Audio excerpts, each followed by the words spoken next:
Hello दोस्तों, स्वागत है आपका एडू शक्ति विजन चैनल पर। आज हम लोग करने जा रहे हैं एडिटोरिया वस्तुनिष्ठ समान अध्ययन 7500 प्लस का प्रैक्टिस सेट नंबर 40। इससे पहले हम लोग 39 प्रैक्टिस सेट करा चुके हैं, जिसको आप प्लेलिस्ट में जाकर के देख सकते हैं। चलिए शुरू करते हैं प्रैक्टिस सेट नंबर 40 का पहला नंबर क्वेश्चन। वे वस्तुएं जो स्वयं प्रकाश उत्सर्जित करती है क्या कहलाती है? ये कहलाती है प्रदीप्त, ऑप्शन ए। नेक्स्ट क्वेश्चन, साबुन के पतले झाग में चमकदार रंगों का बनना किस परिघटना का परिणाम है? तो यह है परावर्तन और व्यतिकरण का, ऑप्शन ए। नेक्स्ट क्वेश्चन, पृथ्वी पर किसी वस्तु का पलायन वेग चंद्रमा पर उस वस्तु के पलायन वेग से होगा, अधिक होगा, ऑप्शन बी। नेक्स्ट क्वेश्चन, निम्न में कौन सा अजैव अपघटनशील प्रदूषक है? तो यह है DDT, option B. Next question, एक हाइड्रोकार्बन जिसमें कार्बन के दो परमाणु द्विबंध द्वारा जुड़े हो क्या कहलाता है? तो ये कहलाते हैं alkene, option B. Next question, सौर सेल बनाने के लिए कौन सा पदार्थ उपयोग किया जाता है? तो ये किया जाता है silicon, option D. Next question, निम्नलिखित में कौन संयोजी ऊतक का उदाहरण है? तो यह है रक्त, अस्थि और उपास्थि तीनों, ऑप्शन डी 1, 2 और 3। नेक्स्ट क्वेश्चन, कोशिका विभाजन मुक्तक कितने प्रकार के होते हैं? तो ये होते हैं 3 प्रकार के, समसूत्री, अर्धसूत्री, असूत्री। नेक्स्ट क्वेश्चन, राइबोसोम का नामकरण किसके द्वारा किया गया? तो ये किया गया रिचर्ड बी रॉबर्ट्स द्वारा, option B.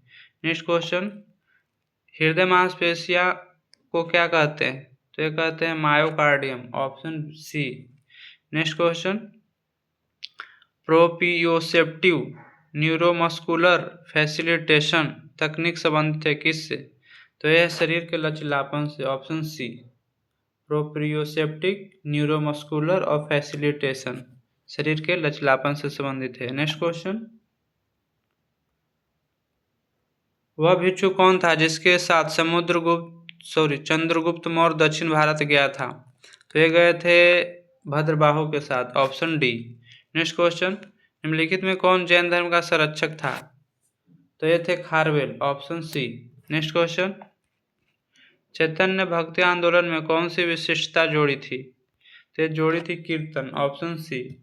Next question, Telugu तथा कन्नड़ जैसी क्षेत्रीय भाषाओं का विकास किस युग में हुआ था? तो ये हुआ था चालुक्य के समय में, option C. Next question, Marathi ग्रंथ दासबोध के लेखक कौन है? तो इसके लेखक हैं Ramdas, option D. Next question, निम्नलिखित में कौन सा युग सही सुमेलित नहीं है? तो इसमें सही सुमेलित नहीं है, ऑप्शन सी सेवा सदन। इसके संस्थापक थे पंडित Ramabai.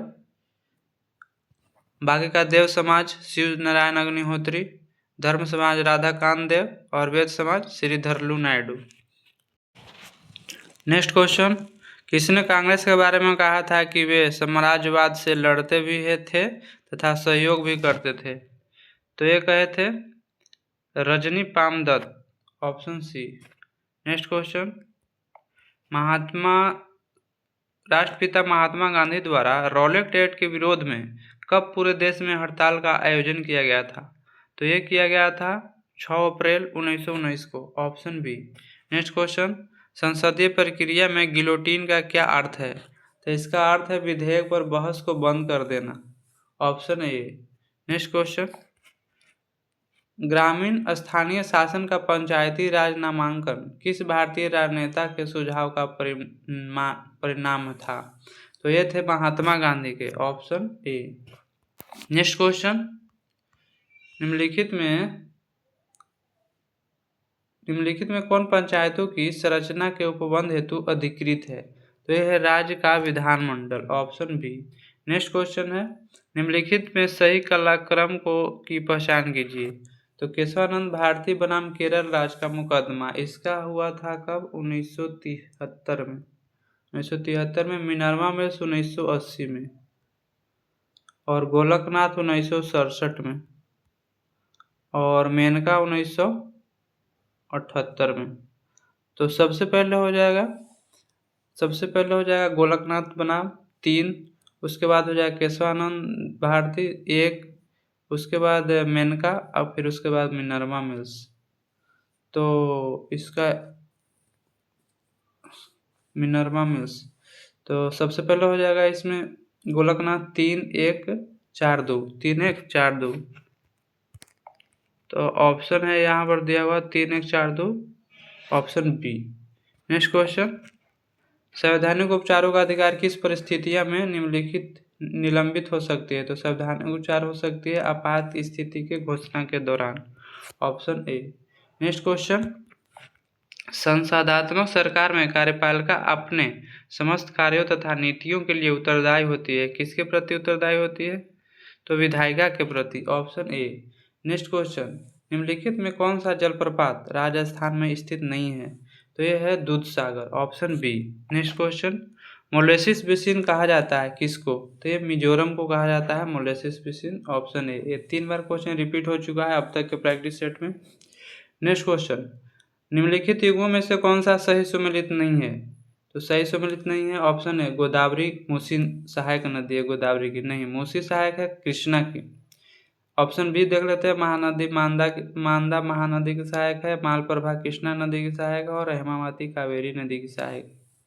Next question, question number 29, निम्नलिखित युगों पर विचार कीजिए, शिखर और पर्वत नाम और बताना है कि सही इसमें सही कौन सा सुमेलित है। तो नामचा बरवा ये पूर्वी हिमालय का है, गढ़वाल हिमालय का नहीं, गलत है। नंदा देवी कुमायूं हिमालय का सही है, और नोकरेक सिक्किम हिमालय का नहीं बल्कि मेघालय नोकरेक मेघालय पर्वत हिमालय का है, तो इसलिए 2 केवल सही हो जाएगा, सही सुमेलित option B. Next question, Raichur Doab स्थित है किसके मध्य स्थित है? तो कृष्णा और तुंगभद्रा नदी के मध्य रायचूर दोआब स्थित है, ऑप्शन सी। नेक्स्ट क्वेश्चन है, कहता है कि भारत में शीतकालीन पवनों की दिशा क्या होती है? तो उत्तर पूर्व से दक्षिण पश्चिम, ऑप्शन बी। नेक्स्ट क्वेश्चन, निम्नलिखित में से किस मानचित्र पर पर्वत, पठार, मैदान, नदियां आदि महासागर को दर्शाया जाता है? तो ये दर्शाया जाता है भौतिक मानचित्र पर, ऑप्शन ए। नेक्स्ट क्वेश्चन है, प्रति चक्रवात के संबंध में निम्नलिखित में से कौन सा कथन सही है? तो इसमें सभी सही है, ऑप्शन डी। पढ़ते हैं क्या है, क्या क्या है इसमें। इसके केंद्र में वायु दाब उच्च होता है, प्रति चक्रवात में केंद्र में वायु दाब उच्च होता है, और इसमें हवा की दिशा केंद्र के परिधि की ओर होती है, और भूमध्य रेखा भागों में इसका पूर्णतः अभाव होता है, यानी कि प्रति चक्रवात का अभाव होता है, और इनमें से सभी है, ऑप्शन डी। नेक्स्ट क्वेश्चन आ जाएंगे, प्रसिद्ध काव्य ग्रंथ रश्मि रेखा के लेखक कौन है? तो इसके लेखक है बालकृष्ण शर्मा नवीन, ऑप्शन सी। नेक्स्ट क्वेश्चन है,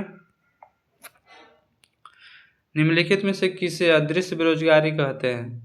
तो एक कहते हैं प्रच्छन्न बेरोजगारी को, ऑप्शन ए। नेक्स्ट क्वेश्चन, किस पंचवर्षीय योजना का मुख्य उद्देश्य समाजवादी समाज की स्थापना करना था? तो ये थे दूसरा पंचवर्षीय योजना, ऑप्शन ए। नेक्स्ट क्वेश्चन, अल्पविकसित अर्थव्यवस्था की विशेषता निम्न में से कौन सी है? तो ये है ऑप्शन सी 1 और 4, प्रति व्यक्ति निम्न आय और प्राथमिक क्षेत्र में अधिक कार्यबल, यह है अल्पविकसित अर्थव्यवस्था की विशेषता। नेक्स्ट क्वेश्चन, निम्न में कौन अर्थव्यवस्था के द्वितीय क्षेत्र के अंतर्गत नहीं आता है? तो खनन नहीं आता है द्वितीय क्षेत्र के अंतर्गत, ऑप्शन ए। नेक्स्ट क्वेश्चन, निम्नलिखित में से किस बृहत मुद्रा M3 के गणना में शामिल नहीं किया जाता है? तो यह डाकघर बचत बैंक में जमा राशि को शामिल नहीं किया जाता है, ऑप्शन डी M3 में। नेक्स्ट क्वेश्चन, निम्नलिखित पर विचार करें, वातावरण में निम्नलिखित में से किसकी अधिकता के कारण अम्ल वर्षा होती है? तो ये होती है नाइट्रोजन ऑक्साइड और sulphur dioxide, option B. Next question, जलवायु परिवर्तन व भारत की प्रथम राष्ट्रीय कार्य योजना कब लोकार्पित की गई थी? तो ये जलवायु परिवर्तन 2008 में की गई थी, option B. Next question, Bharat के अधिकांश वन्य जीव संरक्षित क्षेत्र घिरे हुए हैं, किससे घिरे हुए हैं? तो मानवीय बस्तियों से घिरे हुए हैं, ऑप्शन डी। नेक्स्ट क्वेश्चन, भू आवेशिष्ट देशों में से कौन से देश है जो दोहरे भू आवेशिष्ट हैं? तो यह है Uzbekistan, option B. Option B. Next question, दक्षिण एशिया का सुकरात कहा जाता है, किसको कहा जाता है? तो स्वामी रामास्वामी नायर को। ऑप्शन ए, दक्षिण एशिया का सुकरात। नेक्स्ट क्वेश्चन, भारतीय शास्त्रीय गायक पंडित जसराज किस घराने से संबंधित थे? तो ये थे मेवात घराने से। कौन? पंडित जसराज। नेक्स्ट क्वेश्चन, भारत का प्रथम तितली उद्यान कहाँ है? तो यह है Bannerghatta, Bengaluru. Option A. Next question, Hindi साहित्य के किस ओजपूर्ण रचनाकार ने जयप्रकाश नारायण की जीवनी जयप्रकाश की रचना की? तो जयप्रकाश की रचना किसने किया था? Ram Vriksh Benipuri. Option C. Next question, भारतीय खाद्य सुरक्षा एवं मानक प्राधिकरण फसाई की स्थापना कब हुई? तो यह हुआ था 5 सितंबर 2008 को, फसाई। नेक्स्ट क्वेश्चन, निम्नलिखित में से कौन सी जनजाति ऋतु प्रवास किया करते थे? तो यह है भोटिया। ऑप्शन ए, जो कि ऋतु प्रवास करते थे। Next question number 50। इसके बाद हम लोग स्मरणीय तख्त देखेंगे, महत्वपूर्ण क्वेश्चन। चलिए 50 नंबर क्वेश्चन, भारत सरकार द्वारा पहला ठोस अपशिष्ट से हाइड्रोजन संयंत्र कहाँ स्थापित किया गया? तो ये पुणे में। Option A. अब देखेंगे वाकटक राजवंश की स्थापना 255 ईस्वी में विंध्य शक्ति द्वारा किया गया था।